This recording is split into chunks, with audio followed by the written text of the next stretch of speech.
World Cup is coming to Toronto in about 3 weeks. Finally, we have an international event to be excited about that is coming to Toronto. If you're watching this, you are probably not super excited. If you're not a soccer fan, perhaps you're thinking, oh my gosh, something else to slow the traffic in the city down. Well, that's true. This is the battle that we have as Torontonians. My drive, which used to be 15 or 20 minutes to my office, is now almost 45 minutes on some days. So summertime does not mean, oh, the kids are out of school, the teachers are not teaching. It should be an easy ride to school because in Toronto, summer equals full-on construction season. But it almost feels like construction is never ending in the city of Toronto. So if you're watching this, perhaps you are thinking about locating to Toronto, relocating to Toronto, just making a wholesale move here from the US or somewhere else. And I'm gonna tell you, if we didn't talk about traffic, we would not be Torontonians. And you should prepare yourself and absolutely brace yourself for what is to be a frustrating part of your normal routine day, week, month here as you live in this beautiful city that we know and love as Toronto. The only other people who probably understand this really, really well are people in New York who have to deal with the same kind of traffic that we have here in Toronto. We used to laugh at New York and go, oh my gosh, it's not that bad, but it really is that bad. Highway 401, the 404, the 400, the Gardner Expressway, the Richmond ramp being closed forever and ever. Traffic is a real problem here in the city of Toronto. But we're not going to talk about problems today. We are going to talk about things that we love about the city and what really makes Toronto unique and special, because if you're moving to Toronto, you're probably awfully excited, and I have to tell you, there's so many good reasons to be excited about what Toronto is today. Now, some of you may disagree. You might think that the city has changed shape since COVID and it's not the same. And every single day I hear people complaining about that. I don't love it here anymore. I want to leave. I want to go to the suburbs. I want to get out of town. I want to move out of the province. And I got to tell you, those are people who are seeing only half the reality of what the city used to be. I know that the city's not as clean as it used to be, and the city could do better there. And I know we are lacking some social services there. So the city needs to really step up and provide resources, options, and support for our homeless. Without a doubt, we can all agree on that, and the city needs to be cleaned up a lot more than it used to be. It used to be really pristine, but I'm going to say these are not new problems. These are sort of our old problems that the city's been neglecting. And I'm going to be full honest and disclose to you here that the subway system is super archaic here. Although we got the LRT off the ground, it took the better part of 10 plus years for it to get going. And the big laugh was that people could jog faster than that thing could go across Eglinton. So our subway systems are very broken. They're not amazing. If you are coming from a bigger city or perhaps from Europe, it's not like it is there. So prepare yourself.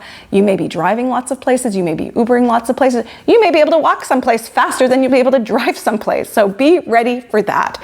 But let's get to it. What are the most amazing, beautiful things about living in this city? I'm going to say number one, people are super friendly. I don't care what part of town you're in. People have great manners. They'll hold the door open for you. They're decent. They're lovely. We say thank you a lot. No, thank you. You're welcome. We're very happy, spirited people. I'm going to say generally speaking. Even in the suburbs, this is not just a Toronto thing. This is a Canadian thing. So if you're coming here from the US or from abroad, get used to it. We're friendly. We will smile at random people on the street, or at least I will. And I got to tell you, that's not uncommon for people to be friendly and smile and be jovial or just say, excuse me, pardon me, thank you so much.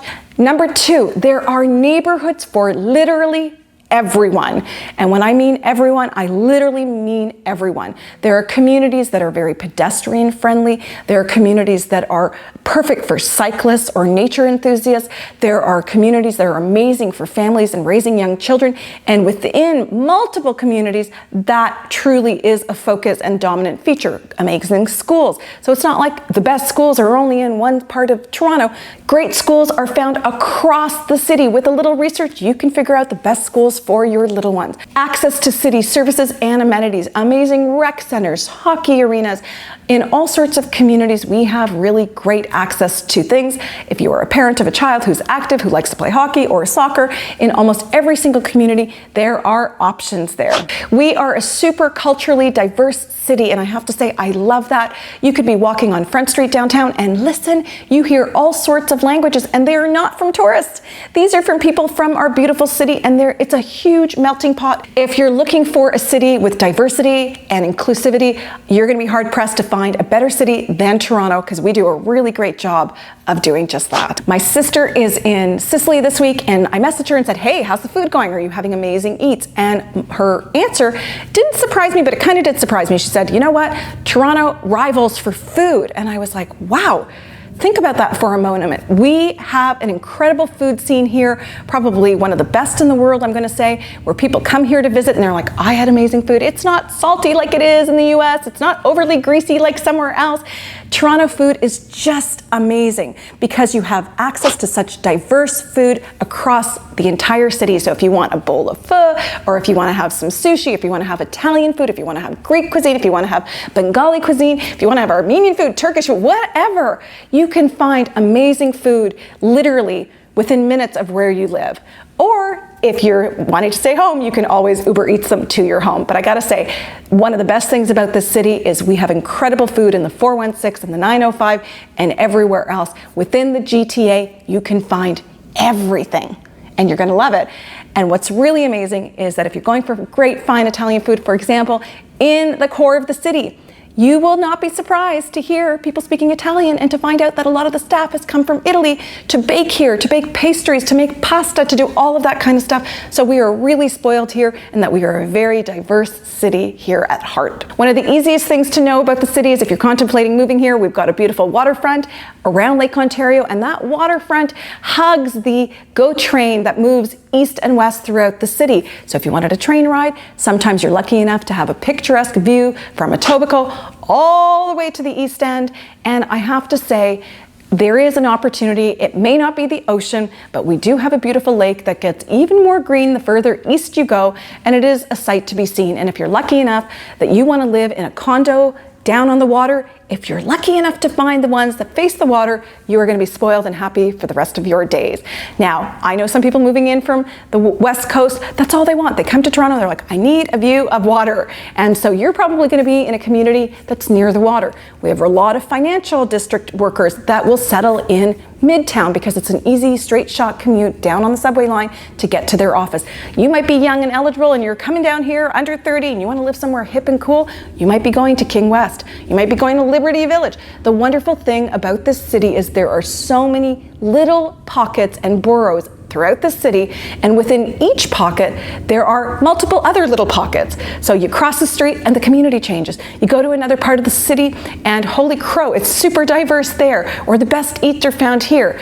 That is our beautiful city. If you zoom into a map, you can find the Beach Triangle, you can find the Pocket, you can find the Junction, you can find all sorts of little communities which have their own beautiful community nuances and diversity within them. And I'm gonna say that's what makes this city so beautiful. Some of you may be like, downtown core, it's not my thing. I wanna be in the suburbs. So we still call that the GTA, the Greater Toronto Area. And I'm gonna say if you're someone who's looking for a double car garage, a big backyard, you're probably going to be in the suburbs. You're not gonna be in the central core. It really depends on what your priorities are. But for anybody who works downtown, who prioritizes their commute to work being short, is probably not gonna live in the suburbs, or like we call it, the 905 area. That's the area code that used to be the original area code for anybody living north of what we call Steeles Avenue. So anybody that lived in Markham, Thornhill, Richmond Hill, Vaughan, Kleinburg, yada yada, so many other communities, Pickering, that was also a 905 in its own ways. But the question is, where do you see yourself? And I think if you're looking to make a move here, it's best that you have a consultation with a professional realtor to talk about what you want, what you envision, because it's not like New York City. You're not going to come into brownstones and they're not going to be in one specific part of the area. There are going to be century homes, 125-year-old homes in the areas of Danforth, Riverdale, Leslieville, west side of Toronto, Ossington, wherever you end up, it's really important to figure out what style of home you'd love, what vibe you want to live by, because the vibe can change. Like I said before, within each community, there are so many little boroughs and nuances to consider. So if you know what you're looking for your vibe, chances are a really good realtor who knows Toronto inside out is going to put you in the right place for you. Like the food scene in Toronto, the real estate has such varying price points. So I could open up a map today for you. We can go onto Google and I could show you that if we go further west towards Yonge Street, it gets more expensive. That's the easiest thing I can tell you is if anybody looking at a map looks at the East End, it's a little bit lighter in terms of price point, entry point, but then the further west we go and the closer we get to the Yonge line, the more expensive it gets. And if we get to Hyde Park and beyond Yonge and close to Jane, near Bloor, it tends to get a little bit more pricey because there is a strong desire for some people to be near Hyde Park. There's a strong desire for some people to be at Yonge and Eglinton and Chaplin Estates or in Leaside or in Mount Pleasant Village. And every community, I'm going to say, has its own price tag. And I think it's really important, sort of like New York, where Chelsea doesn't cost the same as the Bronx does, or New York City proper or Central Park homes cost. It is very much the same, where prices can depend not just on the building and not the type of home and not the type of property that you're buying, but on the little community that you're sitting in. Within little pockets, there are really great streets that carry a premium, and then there are not so many good streets where you might be vulnerable to what the city has to offer that's not always super happy, super bright, super sunny, and you want to avoid those seedier pockets because the city is the city, and like every big city, there's good, there's bad, there's some ugly, and you want to end up on a great street if you're investing bucks in the city and making a relocation here to a city that you're probably looking very forward to land in. So choose wisely, pick right, and make sure that the person that you're going to hire has experience. If you're flying into Toronto or driving to Toronto to start your house hunt, give yourself enough time, stay a little longer, perhaps in an Airbnb or a hotel. I would recommend at least 5 days to check out some real estate, but also to try out the food scene and to go and check out the live events. Toronto is always hot for stuff going on, whether it's catching a baseball game, a hockey game, concerts, live music, a jazz band, live music downtown, maybe on the beach, whatever it is that's going on. If you come in, you do not want to leave here without absorbing some of that cool city vibe and taking it home with you so you can figure out where you want to land in terms of community. All right, there you have it. Hopefully you found this video helpful, informative. We're going to post some links down below for some cool resources like how to look up a school in the city of Toronto for the public board and the separate board. If you've got kids and you're like, I don't know how to find where the schools are, you can actually do this. So we're going to put the resources down below. We're also going to plug Blog.to because everything Toronto is on that website and they do a really good job of talking about new restaurants and pop-ups. And please do go down below, comment, tell us if we've missed something, and feel free to jump into the conversation. Tell me what you love about this city. And again, give yourself time. If I could stress nothing else, give yourself time if you're checking out the city to really take it in and maybe take a day trip.